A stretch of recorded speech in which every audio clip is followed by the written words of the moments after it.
Ang Naruto series ay isang sikat na anime at manga series na umiikot sa isang batang ninja na may pangarap na maging Hokage o leader ng kanyang nayon. Ang kwento ay puno ng iba't ibang mga karakter, mga ninja clans at hindi inaasahang mga plot twist at malalim na mga backstory. Ang Konoha ay ang nayon kung saan nakaset ang kwento na tahanan ng malalakas na ninja clans. Kasama dito ang Uchiha clan, dati ay ang pinakamalakas. Pagkatapos ng malaking digmaan na nagpatumbas sa maraming malalakas na clans kasama ang Senju at Uzumaki clans, ang Uchiha ang lumitaw bilang pinakamalakas sa 5 malalaking bansa. Ang mga Uchiha ay direktang mga descendants ni Indra Otsutsuki, ang panganay ng anak ng isang alamat na kilala naman bilang Sage of Six Path. Ang mga fans ng Naruto alam ang trahedya ng Uchiha clan. Sa mga outsider, ito ay tila gawa ng isang walang awang killer na tumalikod sa kanyang pamilya at nayon para sa kapangyarihan. Pero yung mga nakakaalam ng katotohanan ay nauunawaan na ang trahedyang ito ay ilang taong plinano. Culmination ito ng resentment na tumagal ng dekada. Ang serye ng mga hindi inaasahang pangyayari at maling desisyon ay nagdulot sa mga fans na tanungin kung maaari nga bang maiwasan ang trahedyang ito. Pero bago pa natin ituloy yung diskusyon, make sure na i-hit mo yung like button at i-subscribe ang channel ko kung hindi mo pa nagagawa. At kung gusto mong ma-notify sa bawat bagong video ko, i-click din ang bell icon. Malaking tulong yan sa akin at sobrang na-appreciate ko yan. Nagawa mo na? Alright, simulan na natin. Ang Uchiha clan na kilala sa kanilang kapangyarihan at noble lineage ay taas noo at mayroong mataas na pride. Pero nagbago ang lahat nang ilipat sila ng second Hokage sa police force at inilipat sa labas ng nayon. Ang hakbang na ito ay nakita bilang insulto ng mga proud Uchihas na ginawang lahat ng kanilang makakaya para madepensahan ang kanilang village sa mga nagdaang digmaan. Nakita nila ito bilang paraan ng Hokage para kontrolin ang kanilang kapangyarihan na natatakot sa kanilang lakas. Pero in reality, naniniwala ang Hokage na ang police force ay ang pinakamahusay na lugar para sa isang malakas na clan. Ang misunderstanding na ito ay hindi lang isang beses na nangyari. Nagpatuloy ito sa loob ng ilang dekada na nagdulot naman ng binhi ng sama ng loob sa Uchiha clan na unti-unting lumalaki. At sa paglaki nito, dumating sila sa punto na nagplano ng rebelyon na may layunin na kunin ng nayon. Pero kaya nga ng tadhana, ang balita ng rebelyong ito ay umabot sa mga matatanda ng Leaf Village at kay Hiruzen. Pinili ni Hiruzen na manatiling neutral pero nagpasya si Danzo na kumilos. Inutos ni Danzo si Itachi, isang miyembro ng Anbu Black Ops at isang Uchiha rin na puksay ng kanyang buong clan.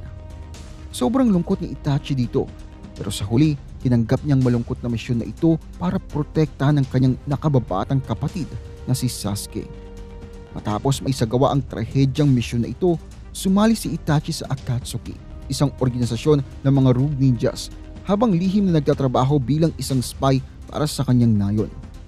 Ang serye ng mga pangyayaring ito ay malinaw na paalala kung papaano ang mga pagkakamali at miscommunication ay maaaring humantong sa nakakasirang mga kahihinatnan. Ito ay isang aral na hindi lamang tumatalab sa mundo ng Naruto, kundi pati na rin sa ating mundo. Sa loob ng maraming taon, ang mga plano ng isang kodita ay nagpakulo sa loob ng Uchiha clan na nagbigay naman ng sapat na oras para sa Hokage at mga matatanda ng nayon na gumawa ng mga desisyon na maaring magbawas ng pinsala.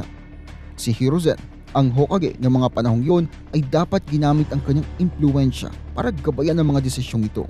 Pero sa halip, ibinigay niya ang sobrang kapangyarihan sa mga matatanda ng nayon na nakakulong sa kanilang lumang mga paraan. Ginawa nilang maruming trabaho habang si Hiruzen ay nagpapakasaya sa kaluwalhatian ng kanyang posisyon. Ito ay totoo para kay Danzo, ang pinuno ng Anbu Black Ops.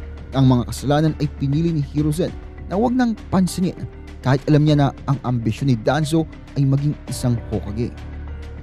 Ang kabiguan ni Hiruzen ay ipahayag ang kanyang otoridad bilang Hokage ay nagbigay daan kay Danzo para isakatuparan ng kanyang mga sariling plano. Si Danzo ay ninakaw ang mata ni Shisui.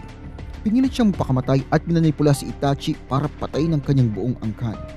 Pagkatapos, pinilit niya si Itachi na maglingkod sa nayon bilang isang world-class kriminal. Ang iba pang mga matatanda ng nayon ay may kaalaman din sa sitwasyong ito at naglaro ng papeles sa paghubog ng kapalaran ng nayon. Bilang leader, Pinili ni Hiruzen na maging isang manonood sa halip na maghanap ng tunay na solusyon sa problema. Ang trahedya ng Uchiha Clan ay naging pinakamalaking pagkakamali ni Hiruzen. Kahit matapos ang kanyang kamatayan, hindi siya tumigil sa pagsisi sa kanyang sarili dahil sa trahedyang naganap dahil sa nawala ang kanyang tapang na harapin ito. Ang Uchiha Clan, kahit na may initial resentment sa Konoha, ay nagdesisyon na iset aside ang kanilang pagkakaiba para sa greater good. Sa gitna ng kaguluhan ng digmaan at ang instinct na protektahan ang kanilang sarili, nag-pledge sila ng loyalty sa Leaf Village. Ang loyalty na ito ay nanatiling matatag hanggang sa si Tobirama, ang second Hokage, ay nag-reassign sa kanila bilang mga police force at inilipat nga sila sa labas ng Leaf Village. Si Tobirama ay isang shinobi na may exceptional intelligence, may remarkable leadership qualities at strategic skills. Naniniwala siya na bilang pinakamalakas na clan, ang mga Uchiha ay pinakaangkop para sa frontline ng depensa ng village. Ang kanyang intensyon ay pure pero hindi niya ito naipahayag ng maayos sa Uchiha Clan. Ang aksyon ni Tobirama ay nagbigay ng impresyon ng resentment sa mga Uchiha, lalo pa nagpalala sa kanilang umiiral na galit. Kinamumuhian ng Uchiha ang pagiging isolated mula sa village at naramdaman nila na nababahala si Tobirama sa kanilang kapangyarihan. Naniniwala sila na sinusubukan niyang i-sideline ang mga Uchiha para masecure ang kanyang posisyon bilang isang Hokage. Ang hindi pagkakaintindihan na ito sa pagitan ni Tobirama at ng Uchiha Clan ay nagasik ng mga binhi ng hindi pagkakasunduan at nagkaroon ng malalim na epekto. Ito ay nagsilbing paalala kung gaano ka-crucial ang clear communication sa leadership at kung papaano ang misunderstandings ay maaring humantong sa malungkot na mga resulta. Ang kamatayan ni Minato ilang taon bago ang massacre ng Uchiha Clan ay isang malaking trahedya. Si Minato ay isang Hokage na mas magaling pa kaysa kay Hiruzen sa parehong ninjutsu at leadership skills. Bilang isang batang leader, may open mind siya at hindi nakatali sa traditional values na pinaninindigan ng mga elders ng village.